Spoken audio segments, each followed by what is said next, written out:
শিখা, এই শিখা কোথায় গেলি রে? আর তোর চিন্তা করতে হবে না, বাবা তোর জন্য দারুণ ছেলে দেখেছি। শিখা, এই শিখা।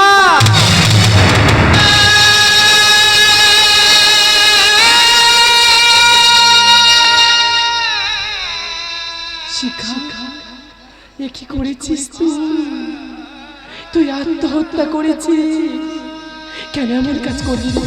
এই শিখা, কথা বলছিস না কেন? কথা বললাম, কথা বলছিস না কেন? কি জমিদারের মেয়ে আত্মহত্যা করেছে? সর্বনাশ! না না, সর্বনাশ নয়, এ তো সাড়ে সর্বনাশ।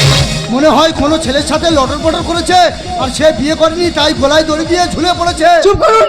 আমাদের দুঃখের সময় আপনি কাটা খায় নুনে ছেড়ে দিতে এসেছে। তাহলে আপনি কি বলতে যাচ্ছেন, এটা আত্মহত্যা করেনি? না, না মানে ও আত্মহত্যা করেনি, ওকে খুন করা হয়েছে। বলছো কি বাবা? আমি ঠিকই বলছি, আমার মেয়ে মরতে পারে না। ও আমার শিক্ষা, ও আমার দীক্ষা। ও আত্মহত্যা করেনি, ওকে খুন করা হয়েছে। আমার মেয়ে মরতে পারে না, আমার শিক্ষা, আমার দীক্ষা।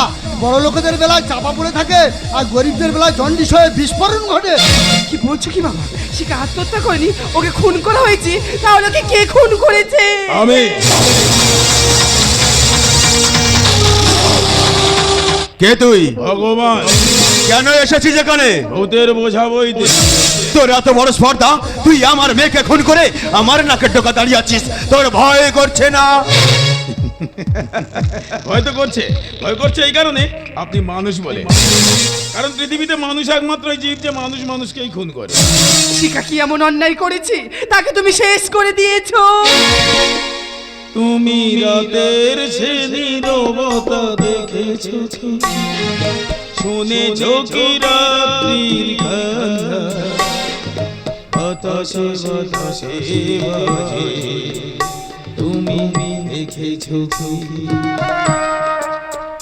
নীল আকাশের নিচে ওই পৃথিবী, আর পৃথিবীর কোলে ওই নীল আকাশ, তুমি দেখেছো কি? বৌমা, তুমি আর এখানে দাঁড়িয়ে থেকো না, তুমি এখনই যাও, পুলিশকে খবর করো, আর আমি একে দেখে নিচ্ছি। ঠিক আছে বাবা, আমি এক্ষুনি থানায় চলে যাচ্ছি। আমি জমিদার প্রতাপ নারায়ণ, আমার শরীরে বইছে জমিদারি রক্ত। আরে মানুষের শোষণ করা হলো আমার কাজ। আপনারা সেই ইংরেজদের আমল থেকে মানুষকে শুধু শোষণ করে যাচ্ছেন, শাসনটাকে দূরে সরিয়ে দিয়ে। তাই তো আমার বোন সোনালীর মৃত্যুর সংবাদটা আপনার কান পর্যন্ত পৌঁছায়। তাই আজ শাসনটাকে নিজের হাতে তুলে নিয়ে শোষণটাকে দূরে সরিয়ে দিয়ে আমার বোনের মৃত্যুর প্রতিশোধ নিই।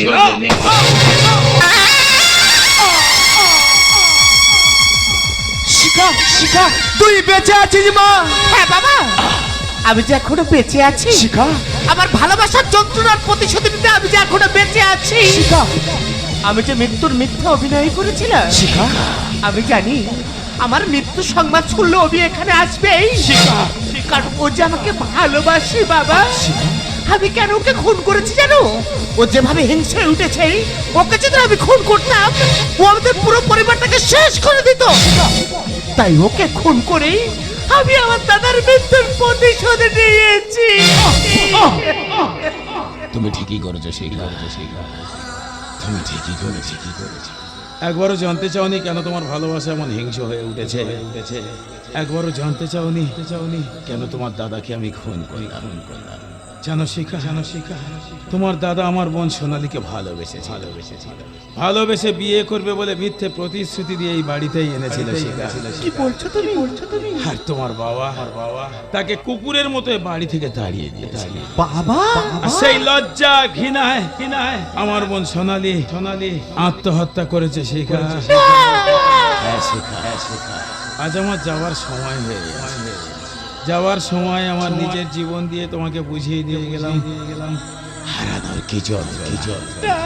জানো শিখা, এই বন্ধুকে একটা করে এটা দিয়ে আমি আমার সারা জীবনের যন্ত্রণা, আমার ভালোবাসা হারানোর যন্ত্রণা, আমার স্বজন হারানোর যন্ত্রণা প্রতিশোধ দিলাম শিখা। তুমি আমাকে ক্ষমা করো শিখা, তুমি আমাকে ক্ষমা করো।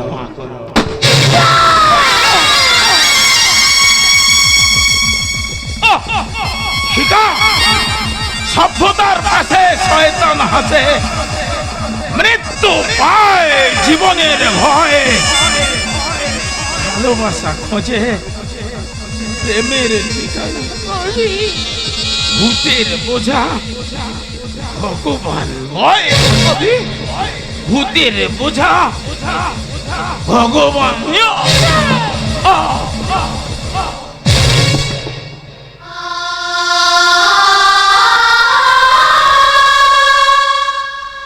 অভি, এই অভি, কথা বলো না গো।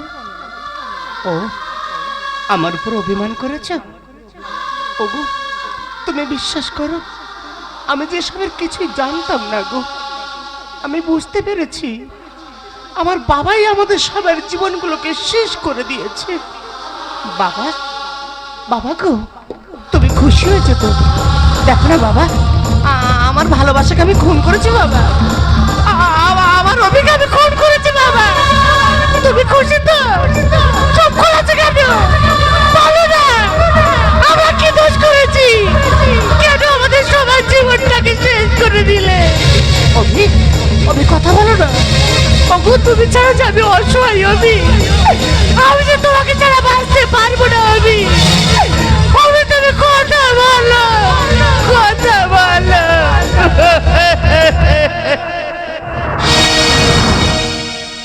চিরদিনই আধারে কেটে গেল এ জীবন, কেউ তো প্রদীপ হাতে কাছে আসেনি, কেউ তো প্রদীপ হাতে কাছে আসেনি।